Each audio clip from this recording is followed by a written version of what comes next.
नमस्कार, स्वागत है आपका बेस्ट क्लास में। मेरा नाम है लोकेश सिंह ठाकुर और हम लोग जो है इस वीडियो में डिस्कस करेंगे कि एमपी बोर्ड में क्लास 11th में क्या-क्या सिलेबस होता है। तो आपने 10th के बाद अगर मन बनाया, कॉमर्स लिया है और कॉमर्स में हमें ये जानना है कि सब्जेक्ट कौन-कौन से होते हैं, सर सब्जेक्ट के अलावा सिलेबस क्या-क्या रहते हैं। तो सब्जेक्ट तो वैसे तो आपको पता ही होंगे। टोटल आपको जो है 5 सब्जेक्ट है, 5 में से 3 के बारे में आपको बताने वाला हूँ। 5 कौन-कौन से? तो हिंदी, इंग्लिश तो रहेगा ही रहेगा, accounts, business studies and economics भी रहेगा। तो इन तीनों में आपका सिलेबस क्या रहने वाला है वो अपन यहाँ पे डिस्कस करने वाले हैं। उसके बाद हम लोग देखेंगे बुक कौन कौन से प्रेफर कर सकते हैं। तो बुक पहले बताता हूँ, बुक आप लोग के स्कूल में जो भी चले आप यूज कर सकते हैं, लेकिन हम लोग जो है यहाँ पे मैं सॉल्यूशन आपको शिवलाल बुक का एक पढ़ाने वाला हूँ। तो शिवलाल बुक का जो है अकाउंट्स के लिए अच्छी बुक मानी जाती है और इसमें थोड़े न्यूमेरिकल मिल जाते हैं। बाकी एक आप लोग विवेक राठी की बुक यूज कर सकते हैं, तो विवेक राठी। और इसके अलावा अगर कोई एनसीईआरटी ही पढ़ रहा है तो एनसीईआरटी से ही पढ़ सकते हैं, है ना। तो एनसीईआरटी का क्या फायदा? तो एनसीईआरटी का सिलेबस फॉलो करता है एमपी बोर्ड। एमपी बोर्ड में एनसीईआरटी का ही सिलेबस फॉलो होगा। इसके अलावा आपको दूसरे सिलेबस के ऊपर ध्यान नहीं देना है, तो कृपया करके कंफ्यूज ना हो और कोई आपको कुछ और बता रहा है तो उसको भी फॉलो ना करें, क्योंकि एनसीईआरटी के में सीबीएसई का थोड़ा सा सिलेबस में चेंज है, तो एमपी बोर्ड का सिलेबस में चेंज है और सीबीएसई के सिलेबस में चेंज है, तो इसलिए एनसीईआरटी को ही फॉलो कराया जाता है। तो मैं आपको ऑफिशियल साइट खोलकर वहीं पे आपको सारे सब्जेक्ट के बारे में बताने वाला हूँ। तो पहले अपन क्या देखेंगे? अकाउंट्स, फिर दूसरा बिजनेस स्टडीज, फिर तीसरा देखेंगे इकोनॉमिक्स।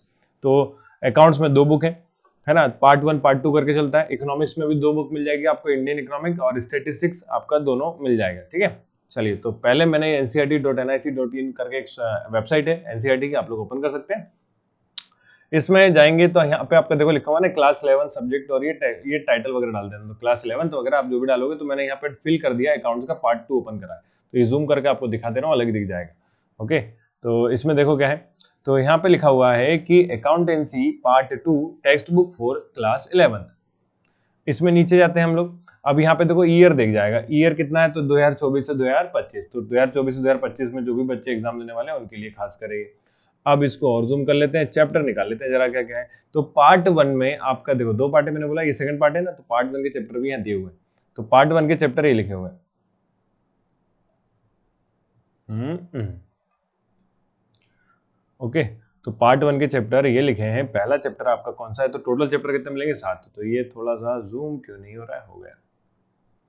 तो टोटल कितने चैप्टर मिलने वाले? 7 चैप्टर मिलने वाले हैं। 7 चैप्टर में से पहला पार्ट में 7 चैप्टर है, दूसरे चैप्टर में अलग चैप्टर है।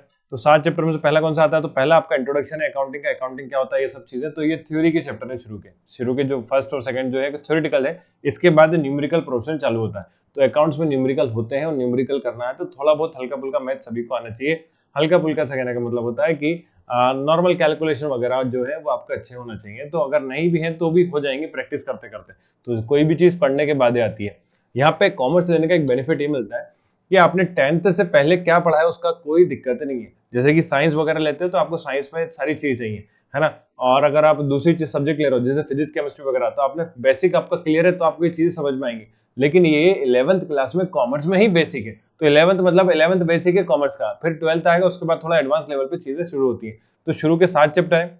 उसके बाद चैप्टर के नाम आपको जानने की जरूरत नहीं है ना, केवल आपको ये बता रहा हूँ अभी कितने चैप्टर है। और उसके बाद सेकंड पार्ट में 2 चैप्टर है, चैप्टर 8 और चैप्टर 9। तो ये फाइनेंशियल स्टेटमेंट्स हैं। तो ये आप धीरे धीरे जब सीखोगे तब आपको चीजें समझ में आएंगी। तो टोटल ध्यान रखना कितने चैप्टर है? 9 चैप्टर है। सिलेबस फॉलो एनसीईआरटी को करना होता है। फिर अपन बात करते हैं बिजनेस स्टडीज। तो बिजनेस स्टडीज भी देखो आप क्या लगा हुआ है, business studies text book for class 11।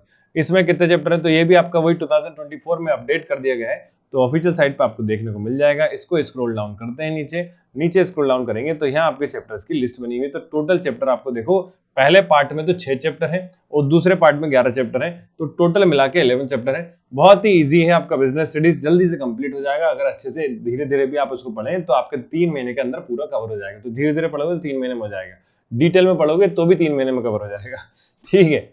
चलिए, इसके बाद हम बात करते हैं आपका तीसरा सब्जेक्ट कौन सा है? इकोनॉमिक्स। तो इकोनॉमिक्स आपके 2 पार्ट में बटा है। पहले पार्ट को बोलेंगे इंडियन इकोनॉमिक डेवलपमेंट। तो कृपया करके सीबीएसई पे ध्यान ना दे, सीबीएसई में 12th में आता है इंडियन इकोनॉमिक डेवलपमेंट, है ना। तो इंडियन इकोनॉमिक डेवलपमेंट जो है वो अलग इकोनॉमिक्स है। इकोनॉमिक्स असल में यहाँ पे बटी हुई है अलग अलग पार्ट में। तो ये पूरा हिस्ट्री है। हिस्ट्री मतलब कि इंडियन इकोनॉमी को लेकर इसमें हिस्ट्री बताई गई है कि पहले शुरुआत कहाँ से होती है। तो देखो चैप्टर्स यहाँ पे कैसे दिए हुए हैं, लिस्ट आपको बता देता हूँ। तो पहले की चैप्टर जो है पार्ट 1 यूनिट 1 लिखा है डेवलपमेंट। तो डेवलपमेंट जो है वो 1947 से तो 90s तक का दिया हुआ है, 1990 का। ओके, और पहला चैप्टर जो है 1947 से भी पहले की हिस्ट्री है इकोनॉमी के ऊपर। तो ये आपका पहला पार्ट है। और इस पहले पार्ट में टोटल कितने चैप्टर होते हैं? तो चैप्टर देख लो आप, चैप्टर आपको मिल जाएंगे टोटल 8। कितने चैप्टर मिल जाएंगे भाई? 8 चैप्टर आपको पढ़ना है।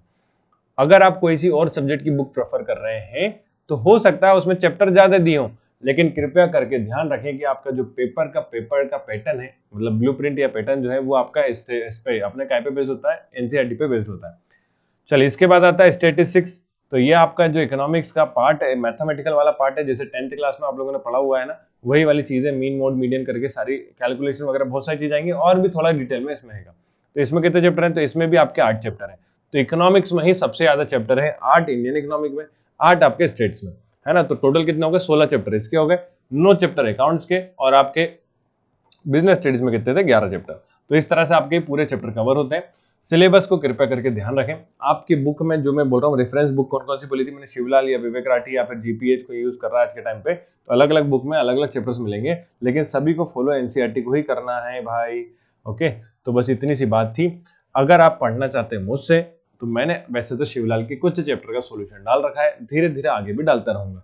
तो चैनल को कर लो इसलिए तो पहले तो सब्सक्राइब, है ना, और वीडियो को जरूर लाइक करना, क्योंकि देखकर चले जाते हो, सब्सक्राइब और लाइक कुछ करते नहीं हो, अच्छी बात नहीं है। कॉमर्स से जुड़ रहा हो, एमपी बोर्ड कॉमर्स है, तो एमपी बोर्ड का कॉमर्स का पूरा कंटेंट आपको यहाँ मिलता है, 11th का भी और 12th का भी।